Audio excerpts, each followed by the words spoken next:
Hello and welcome back to another Reaconteur video, and in today's video I wanted to talk about some of the things I don't like about Hallowtide 2025. Now of course I still love the yearly event, but this year seemed a bit lackluster in my opinion and even questionable, which is probably due to the fact that they're working on big updates right now, so they really didn't have as much time to put into Hallowtide. But regardless, I want to talk about some of the things I didn't like about this year's event, so I'll get into all that in a bit. But real quick, I'm live at twitch.tv/Reaconteur playing Dispatch. I'm live on Twitch, you gotta watch me on Twitch, if you're afraid of spoilers, come watch me anyway. It's a Telltale game, right? So just choose different choices from me. Come watch me on Twitch. It'll be a lot of fun. I'm also drinking beer. I don't know why. I just have a lot left over. Anyway, let's get straight into it. And of course, subscribe. Also, song cover for YouTube members should be dropping today or tomorrow. And then I'll be dropping another song cover for YouTube members later this month, which, yeah, so 2 this month technically because I was just late on uploading the one that I finished for October. With that being said, YouTube is telling me that I need to start advertising YouTube memberships, right? Because they keep sending me emails saying, hey, we're reading your video transcript. You're not talking about YouTube members. So if you guys want, monthly song covers from me, then you could join at any tier, and I upload a song cover every month. So feel free to get a membership if you want to listen to those. Anyway, let's get straight into it. Alright, so I don't think it's a very unpopular opinion to say that this is the worst Hallowtide release ever. It's not necessarily bad. Hallowtide is still a fun event as far as like novelty goes, because it's a yearly thing, right? So every year we get to enjoy it for a couple of weeks, right? But as far as content goes, it has the least, and the content it does have is honestly a little bit questionable. Like in comparison, right? Hallowtide 1 was the original, so it's a baseline. Hallowtide 2 introduced new modes and stuff to the event itself, and, also had about equal content to the first Hallowtide. And then Hallowtide 3 in 2024 added a new attunement, being Bloodrend, which in itself is bigger than anything to do with Hallowtide directly, but it was also the first Hallowtide to add a really questionably balanced, piece of content with, the Wretched Mob Blades doing 400 damage per crit and stuff like that. And now we're on Hallowtide 4, or Hallowtide 2025, and not only does it have, the least content, it also has some of the worst content. The main additions here, other than the new weapons, which, I mean, more people are paying attention to these, but they're the armors and their unique talents. The familiar Assassins, Occultist, and Demon armor. Now, there are 2 in here that kind of concern me at least a little for kind of opposing reasons. The Demon or Oni armor is honestly fine. It gives you Demon Step, which is more of a novelty because honestly, having Demon Step without Rogue Lineage mana mechanics ain't that great, but it is still fun and pretty cool. Then the familiar Occultist armor has a talent which makes summons grant lifesteal, which is kind of cool because the new spear weapon they added has the Spiderling summons. So it seems like what they're trying to do is make summoner style builds potentially possible and viable, which although sounds kind of obnoxious, I think it would be kind of cool and fun to add anything unique to the game as far as build making goes. So that's always cool. So honestly, I hope to see summoner builds become valid in some way. With that being said, it brings me to the familiar Assassin's armor, which is the one I don't particularly like, which I'll talk about that in a second. But also, I know Hallowtide is usually it's not always the most original stuff, but this entire Hallowtide, I don't think there is a single original addition. We've got reused armor and abilities taken from Rogue Lineage. We've got a weapon which is inspired by Hollow Knight. Come on, man. There's actually just nothing original here, but it's fine. But that does bring me to why I don't like the familiar Assassin's armor, which is the talent. Its special talent is Bane on a 100-second cooldown. Now, first of all, hearing the Bane sound effect alone triggered hundreds of hours worth of PTSD flashbacks and faceless macro combos, just directly beamed straight into my brain. But the talent itself just doesn't really work well in Deepwoken, and it doesn't really balance well, If you add something to a game, right, and the only way to balance it, because, it's kind of fundamentally broken, is by putting a longer cooldown on it. So by making people use it as little as possible, it's kind of just not well designed. Now, the reasons why are pretty simple too. It effectively just triples the range your M1s can be effective in. It's more like double, but you get the point. When you're M1ing with Bane, it kind of just gives you the option to play passively while spamming M1 and being in an aggressive state. It's basically the M1 equivalent of mage builds who run away and spam mantras, and yes, it's on a 100-second cooldown. But for the time it's active, you're going against it. It forces you into a defensive position where you're always going to have 2 options. 1, take no damage if you're lucky, or you can defensively counter all their teleporting M1s while they hold S, or 2, take damage. There really is no positive outcome against Bane when playing against anyone using it properly.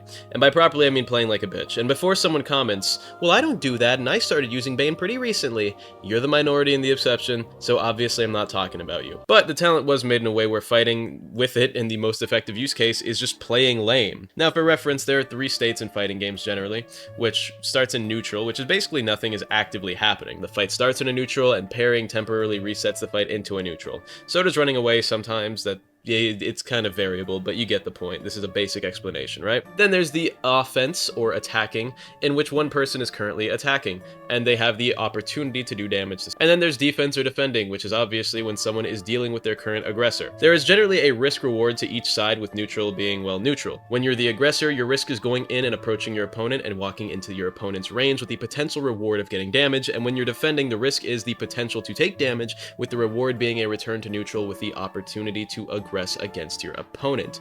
Bane makes this a bit weird, where now the risk is mitigated from going for an M1 because you no longer need to enter your opponent's effective range to try and land a hit. And while Bane teleports you, you can just dash back or hold S immediately after, and return to a state which is both passive in style, but has the pressure of being the aggressor in the fight. Now, in Rogue Lineage, it didn't matter nearly as much, right? Because in Rogue Lineage, there wasn't posture mechanics. You could not guard break someone with an M1. In this game, you can. So if you're just holding M1 and they're just messing up the timing, because, you know, it's kind of weird to parry the Bane M1s because they're not directly in front of you. So you kind of have to adjust to it.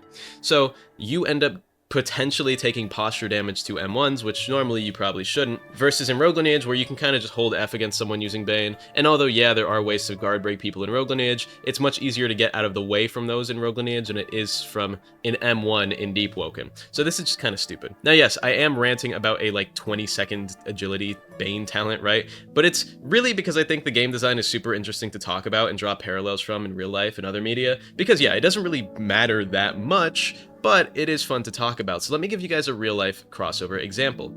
Since Bane just effectively doubles your effective range, imagine two swordsmen, one with a broadsword and the other using a longsword with twice the range.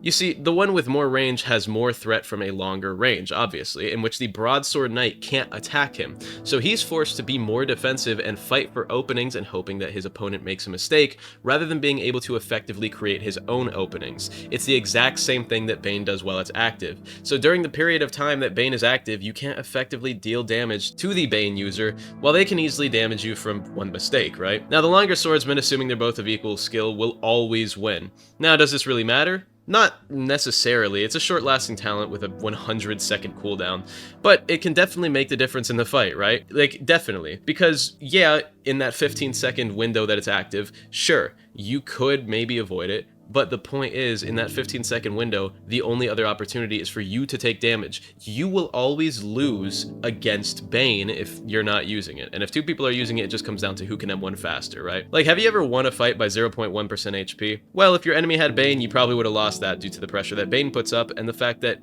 in that 15-second window, they can basically damage you, and you can't really damage them too well. But this game is all about stacking advantages, so you know how that is. And another real-life, well, not real-life example, it's a media example. If you've watched Vinland Saga, which, by the way, if you guys like Vinland Saga, you'll probably like my game. It's not a Vinland Saga game. It's just got a lot of Viking stuff in it, and yeah, that's some stuff about my game. But yeah, the Thorkel versus Thorfinn fight, right? In the first fight, Thorfinn kind of gets fucked up, obviously, because this guy's like quadruple his height and size, and that's realistically how it would go. In the second Thorfinn versus Thorkel fight, he's also getting fucked up, but gets a lucky break at the end. That's my 2 F words for the video, by the way. We're still PG-13. The point being, in any given scenario, size, range, whatever it is, range always matters so much, and with Bane just like massively increasing your effective range with no downsides, it's kind of stupid. Also, the armor itself has pretty good stats, so it's viable, which is kind of crazy. Anyway, can't wait to fight my first summoner build and absolutely hate it. I mean, I'm sure the summoner builds with like the new armor will be pretty cool, but even then, it could open like up a new way to make support builds, which with the familiar occultist armor,